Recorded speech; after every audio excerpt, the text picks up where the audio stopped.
So we are back again, and we are going to do the lens test charts. Okay, and the results that has come out for this Opteka 12mm f2.8 lens. Okay, you can find test charts and on Amazon India. Actually, it's going to cost you anyways.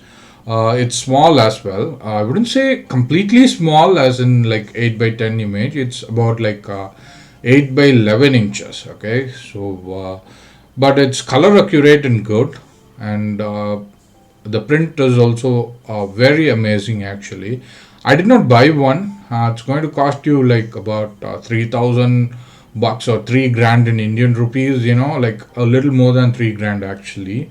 I actually did not have an heart to spend that much amount of money for test charts. So what I thought is like I will make my own test chart, and I'll print my own test charts. Okay, so what I did was like I made two charts, one for the lens sharpness and color, and to test all the chromatic aberrations and all other aberrations, and I made another test chart for testing out all the barrel distortions. Okay, so I shot two sets of images at various apertures, one with circular polarizer on and one without the circular polarizer. Without the circular polarizer as in just the lens. Okay, so meaning one of the test shots, or one of the set which I shot,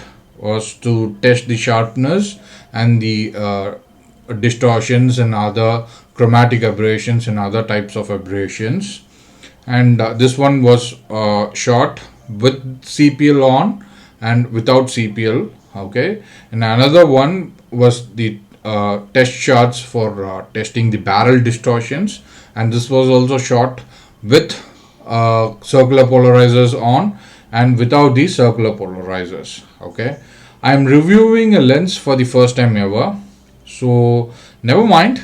Okay, so you can do one of this sets. Okay, so you can do either with the CPL or without the CPL. Normally you tend to find reviews online where people do these test shot reviews without the circular polarizers.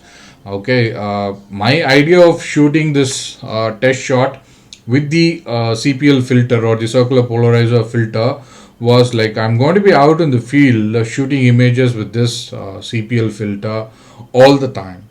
Okay, when I'm out in the locations for the photo works, I always have my CPL filter on. I don't use UV filter, like I always have my CPL filter on to get the best beautiful blue skies and beautiful colors of all the landscapes and the architecture images. Using a CPL filter will cut down 2 stops of lights anyways. Okay, so but it renders all the natural colors. Okay, so that's the result which you are seeing in my online galleries like Fine Art America or Flickr, and I share them on my social media accounts as well. And those images were converted from raw to black and white or monochrome, as I call. So when I do the conversions by having the CPL filter on, the color image to the black and white turns out amazing, and they produce wonderful results with my images. And I think it's very evident in the gallery. As you can see, it's for the public to view and comment about it. Okay, so for this test, to present it before you, we will take a look at the test chart with the CPL filter itself. Okay, I'm going to present you guys with the results that I obtained for the test chart on my Opteka 12mm f2.8 lens with the circular polarizer filter on. Same thing happened here. My semi-gloss paper, like the paper which I used to print my test charts. Okay, it's a semi-gloss paper of Canon, which is called as SG201. So using a circular polarizer filter, it will cut down all the reflections and everything, in addition to the 2 stops of light. Okay, so this semi-gloss whatever that was there on my printed paper was also cut down by this CPL filter. and I was shooting this test shot inside my room under the fluorescent lights. Okay, all the normal LED batten lights. Okay, so these are the results that we are going to see shot under the fluorescent or LED batten lights. Okay, these test charts which I printed, they are not vector images. Actually, I did not create them on vector software as in like Inkscape or Adobe Illustrator. I don't use Adobe products actually, so I did not create them on Affinity Designer or something. I created them on Affinity Photo, and this is just an flattened rasterized image actually.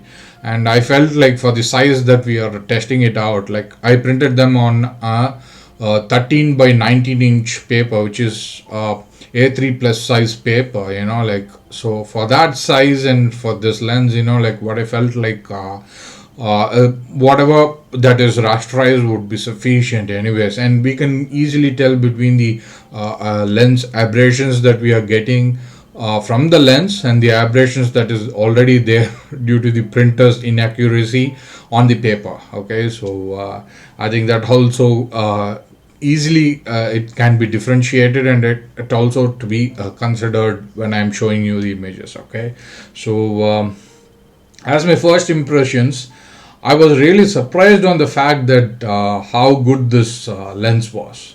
And that's the truth actually, though it is for the first time I'm doing it, but watching it on the reviews for several continued years, I would say a couple of years since I owned that lens, so I would say actually results were really surprising. So let's go take a look at those images. Okay, so what we are going to look here is okay, I'll show you a sample from each set. Okay, this one is I'll show you one image from without CPL image test charts. Okay, this one is without image CPL test chart, shot at f2.8, and this is the result, and that is the test chart that I'm having here. And I'll show you this is the barrel distortion test chart shot at f16, and this is our direct raw images without the CPL. Okay, so we are not going to review this one, but we are going to review the ones with CPL filters on. First, let's take a look at the barrel distortion images. Okay, so here we go. Oh, my hand. I have an habit of shooting my hand in front of the lens for the first and last images as a set, which I consider it as a set. Like I do this for my panorama images also, because it will be easy for me to differentiate between the normal images and the panorama images out in the field. So old habits die hard, so I had the same habit here, so I ignore that. So here comes the image. This was at f2.8. okay, and this image is a test for barrel distortion. Okay, so as I zoomed into this image, you could see like the center part of the image is slightly defocused here at 100%, but this is not the image for testing sharpness. Okay, we are testing the barrel distortion. So as you observe the distortions in this image, at the central part, do you follow my mouse over here? Okay, so at the center part of the image, you may not find that much of a barrel distortion, which cannot be corrected with your post-production software or image editing software, either Affinity Photo or Adobe Photoshop. Okay, or any other softwares like raw converters like Adobe Lightroom or Capture One or anything. Okay, it's very well managed, but what I would say is like in this type of remote or rare lens, which you may not find anywhere in the market as such, it's really hard for you to find profiles from the software creators as well, either the image editing softwares like Affinity Photo or Adobe. They may not have the profiles for this lens, like Opteka 12mm f2.8. You may not find the profiles with other softwares, I mean, like raw converters like Adobe Lightroom or Capture One or any other Skylum Luminar or any other software that you're at your preference, you know, you may not find the profiles for this lens anyways. You got to do it manually. Whatever distortion corrections that you're going to do, you got to do it manually. Okay, so we are looking at this lens at f2.8 at the barrel distortion image. Okay, so I would say like the distortion in the barrel at f2.8 is very minimal and it's pretty decent, and it can be corrected in the post actual as well. Probably it's not as tactile sharp. It's not the test for the sharpness anyways, but I find some distortions or the blur at the edges or the corners of this image. Okay, this is also printed on a A3 plus paper. Okay, the edges are completely blurred and there is a distortion at the center. Okay, so this is at 100% and this is the actual image. Okay, next we are jumping to f4. So f4 also has a similar distortion, not completely as same as 2.8, but it has a different effect on this. It's kind of corrected here. And what about the corners?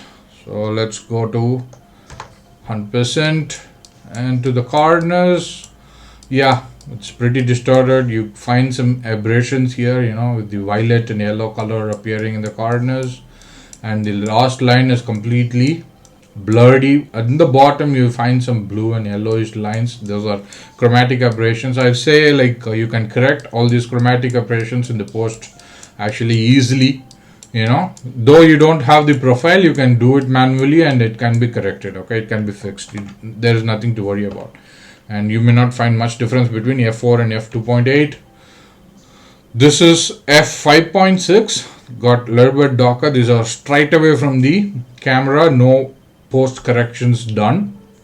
Okay, so when you look at this, the barrel distortion has come to a little reduced way, you know, like onto the top and onto the bottom. There is a bit distortion at the center on the sides, which is evident. Okay, and let's go into the 100% zoom and take a look at the edges. Still the last line remains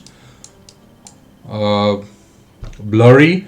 It's probably because of the aperture, and you could see some sharpness from center to the side lines. Okay, there is some barrel distortion, some chromatic aberrations here.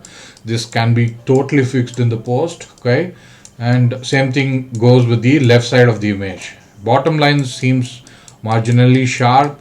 I mean, it's not for the testness, for sharpness, but distortions are very minimal to the most of the lines. Only the end left and right extreme end lines are slightly distorted. So let's get back to the original size. So next we are going to f8. Jumping to f8, barrel distortion at the center remains same to my eye. I actually hope that is the same for you guys too. Let's get to the 100% zoom here.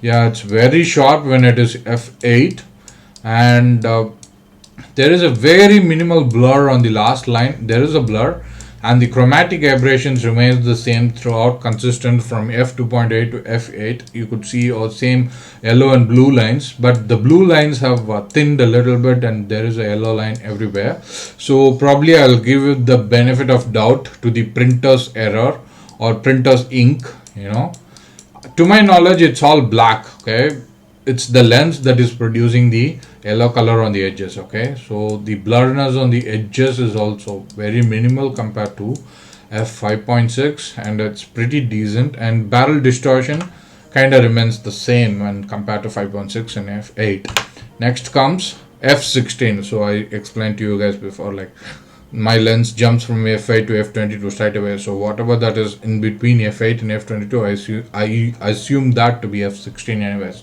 So barrel distortion remains to be the same for the height that I shot.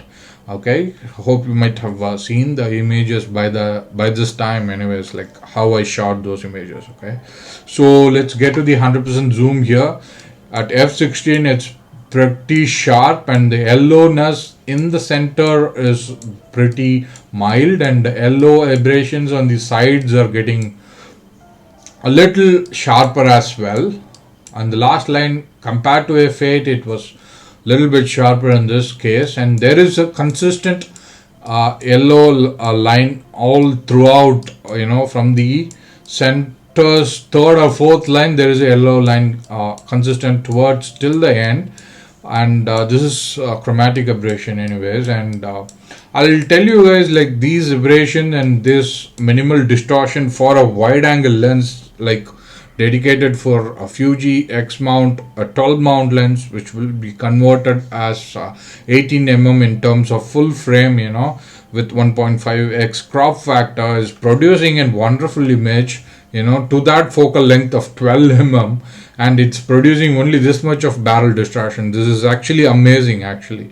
And it's I think I would call this lens as a rectilinear lens, like it's pretty good in handling the barrel distortions and everything. And I would say, like, you saw the image anyways, right? So I should be within 1 or 2 feet to this test chart from shooting from right above, So the last image for the barrel distortion here was shot at f22, okay? And I would say, like, the chromatic aberration has reduced considerably from this point of view. When you get into 100% zoom, the image is very tactile sharp, but I could see some sort of distortions due to the acute aperture. There is a little bit of banding in the textures that I could see. Probably it's because of the ISO 2, because I'm shooting in an indoor environment with fluorescent lights, with LED pattern lights, and at f22 probably I might have to bump up the ISOs anyways. So I could see some chromatic aberrations, but the end lines on the left and right seem to be a little sharper at f22 when compared to f16, and the yellow chromatic aberration lines appear only at the last 2 or 3 lines. From the center it's really sharp and nice. With my considerable small experience with photography, I would say, like, this lens is doing phenomenally well for the cost and for the wide angle that it is. With the barrel distortions, it has handled amazingly well, for this type of lens. So I would say I'm really happy with this lens. Okay, so